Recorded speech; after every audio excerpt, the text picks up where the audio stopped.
wanted to start it off here, understanding we've asked you this late in seasons before, and Todd especially beat you down with this question, but have you given any thought that this game could be your final game at AT&T Stadium, and is there any nostalgia involved in that, or do you even allow yourself to think about that? I really don't think about it, just because the game is so tough, and I've always tried to prepare a certain way to where your focus is purely on your opponent, on how to make plays on the field, and almost trying to be obsessed with that, going over it, rehearsing it constantly throughout the week. So when you get into the game, you feel so comfortable. So for me, I'm just trying to go through the process of preparing to win another game, obviously against a great opponent, a rival. And like I said, every game that I've played in, I feel blessed to have the opportunity.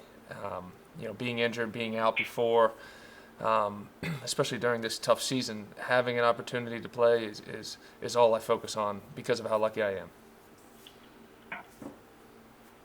Thanks for taking a shot at me, Dave. But Sean, have you at all this season kind of smelled the roses a little bit? Just kind of not understanding it's a one-year deal and you don't know health-wise and things. Have you found yourself reminiscing more at all? I mean, you guys are, I don't know what's going to happen, but Todd, I think you've tried to run me out of here a couple times. I'm kidding, but anytime you get older, I think that creeps into your mind as you get older in your career. But to me, you have to push that out of your head because it is so hard to be successful in this league, and that if you have any other distractions, which really that is a distraction, it can affect you on the football field. So to me, I'm trying to play as hard as I can. I'm trying to prepare the same way, and treat the game with the respect that it deserves. And sometimes that stuff is for after the season. It's for, when you're done, you can really truly evaluate the season and how you feel. You sit down with your family. But right now, when we're in the thick of things, when we got a shot to get in the playoffs, when we play in a rival, your focus has to be on your job and how to get it done.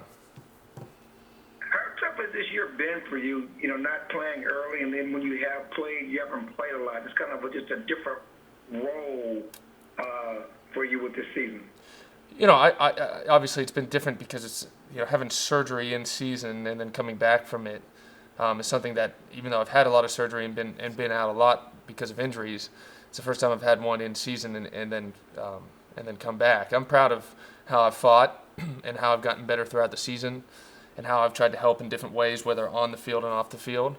Obviously, it's been an up and down season for us as a team. It's been an emotional season, not only for us, but for everybody with what everybody's dealing with. But I'm excited where we're at. I'm excited to be able to help. I'm proud that I've been able to fight back and help. And so in some ways, it's been special to be able to get back and be around these guys that I love and play for an organization that I absolutely love, especially down the stretch. And I know that no one's rooting for Leighton to be hurt, but the fact that you're there and ready to go now that Leighton's hurt, I mean, that's kind of proof to the pudding of the work you put in, and now you're able to step in when needed. Yes, and that was my goal from the start, and it was frustrating being out and not being able to fulfill that role early in the season, but working hard to put myself in a position to help this team and knowing that you never know what can happen and you have to work a certain way and keep your head down. That's what I've done, and I have been proud of that.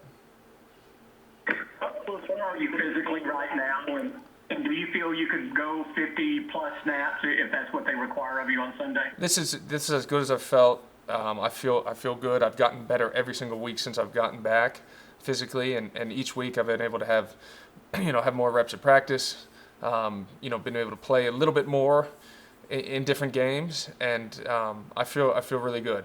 And so hopefully this week of practice I'll continue to improve and be able to help in this game. Jalen Hurts has had immediate success the past 2.5 games for Philadelphia. And going through film, what stands out about his dual threat ability? Obviously the athleticism, but the poise he plays with, his ability, when to throw the ball, when to move, how he's elusive, how athletic he is. He's handled the ball really well. He's handled a lot of the situations. For a young guy to be able to do that is tough. And seeing him out there as poised, making plays, you don't see that in a lot of young guys, and you got to give him credit for that. one last thing on your future, if I may. How close were you to stepping away last year? Because I know you wanted to talk to your family and those kinds of things. But how close were you to saying, okay, I'm done? I think you kind of go back and forth on things at times as you get older. But the problem is anytime I go on the field and I get to play and you make a couple plays, you're like, wow, I like this too much. And that is my problem. I love this game too much. I love this organization a lot, and I love playing. And anytime, I love playing the position linebacker. I joke to my wife that I'm addicted to it at times, to be able to run and hit, to practice every day. And so I think physically at times you're like, well, you've been through a lot, but then I get out there and I feel great and I'm able to help. And that pushes me to come back a lot of times. And last year that won out. Defense going from 3 takeaways in the first 7 games to 7 in the last couple games. What do you attribute that to? And are you a believer that takeaways come in bunches? And if so, why? Well, I think takeaways come with play style, playing aggressive, being assertive, running to every football, and guys playing a certain way. I think we've improved as the year's gone on, and you watch not only some of the older guys, but some of these young guys step up and make plays, and they're doing it by playing fast, playing aggressive. And when you do that, that play style leads to big plays, and then it leads to turnovers. And I think you've seen that the last couple games. And you've seen a group that's fought hard together, fought through tough times, and we're trying down in and down out to play the right way. And I think that's coming through. Sean, just how you play these final couple games, and if you make a playoff appearance, how will that impact what your decision may be for 2021? I think, how I feel physically. If I feel like I can still move and play a certain way to help, I think that's obviously something that you look at. And then obviously what the family wants, what they feel, and where you're at. I think there's a lot of things that go into it. But like I said, I feel great right now. My focus is try to help any way I can. And sure, that somewhat goes into it, but it's more how do you feel, and do you feel like you can help still? How do you feel about this playoff picture? Two games left, got to win them both, need some help. I've been out of it at this point, and that's not a fun feeling. If you have any chance, I'm going to play, and this team's going to play hard no matter what the situation. But if you have any chance, you throw everything you have into it. Like I've been here 10, 11 years, and I've only got so many shots at the playoffs, and so you have to do everything you can to get in. And when you do get in, there's a lot of opportunity to move forward and win ball games. So for us, I think we all understand it, and we know we have a shot, and we're going to go play like it. Not to make this a retrospective on your career or anything, and we've talked to you about this before, and Leighton a couple of weeks ago was talking just about watching film with you and just how much you teach him, and how do you balance staying engaged and not overstepping your bounds with the coaching staff, and is coaching really something, like you say, your love of the sport? Is that just a natural progression for you at whatever point you decide to not play anymore?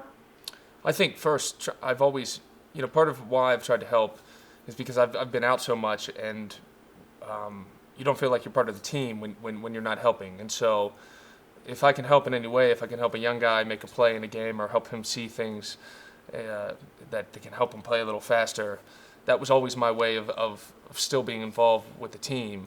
And in some ways, I like that as much as making a play myself, especially when you see a young guy like Leighton and some of our young linebackers who want to play well, who work so hard. You want to do that any way that you can. As for coaching, I don't know yet. I love playing. Like I said, I'm addicted to playing the game, to being a linebacker, to running and hitting. I respect that profession so much, how much they work. Even though I've been in it a long time, that is not an easy transition. It takes a lot of work from a player to go from a player to a coach, and right now I'm a player through and through, and that's my focus. Maybe I love the game, and maybe that comes down the line, but I think about playing and making plays and helping this team.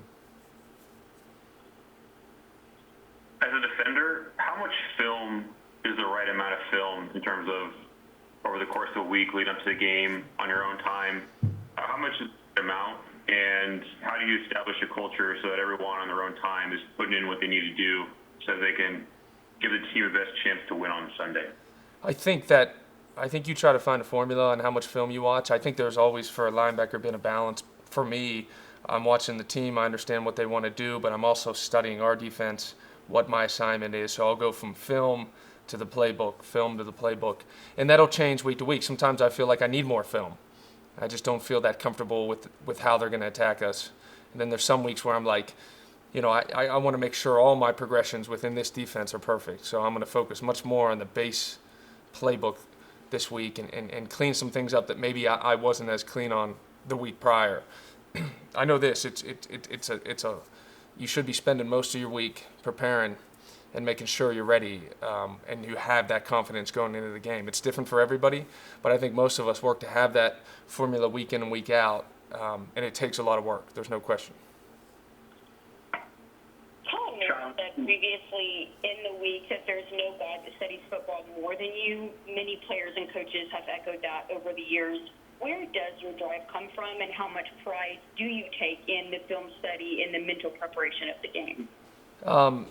I think the pride comes from when you studied and you have that feeling of confidence in the middle of the game, and you know a play might be coming, and you go and make it, and you've worked on it not only that week, but you've worked on it all year, and you've prepared for it. I mean, there's certain plays that you'll wait on situationally for a couple years, and you've worked on maybe trying to play a route concept a certain way, or play a run a certain way.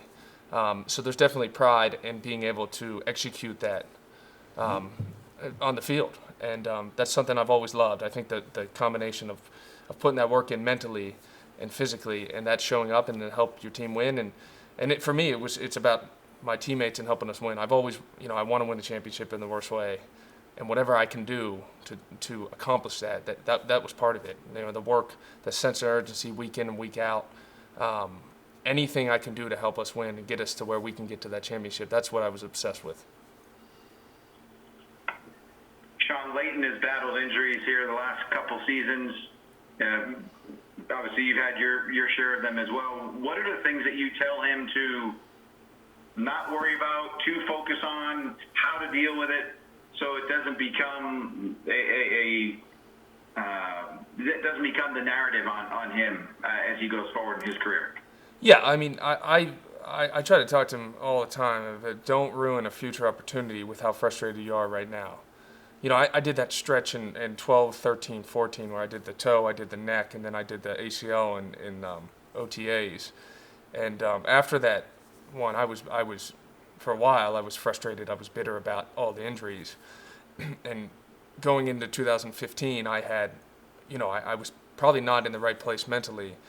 And finally, my wife and family started to pull me out and said, listen, you have such a great opportunity ahead of you. Don't allow how frustrated you are right now to ruin that opportunity.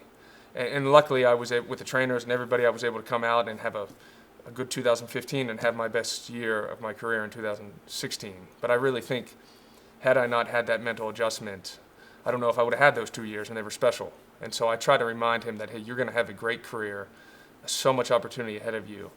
Don't let this frustration right now allow you to disconnect and lose your passion for this, because it won't for him because of how much he loves it.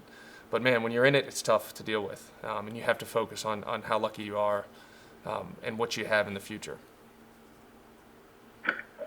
Was it any one conversation, or was it just an accumulative effect and living through it and having to kind of work your way to get back to where you could see that? I think it was working through it, and my wife is very loving but very honest, and sometimes she had to tell me the truth that I needed to stop being soft and understand how lucky we are. And that's why you love your family, and I lean on them hard. I've leaned on them hard through a lot of situations, and but no, it's a process. There's no question that you feel great and you kind of go back and forth, but then when you get back and you feel really good and you're helping your team win, it's all worth it.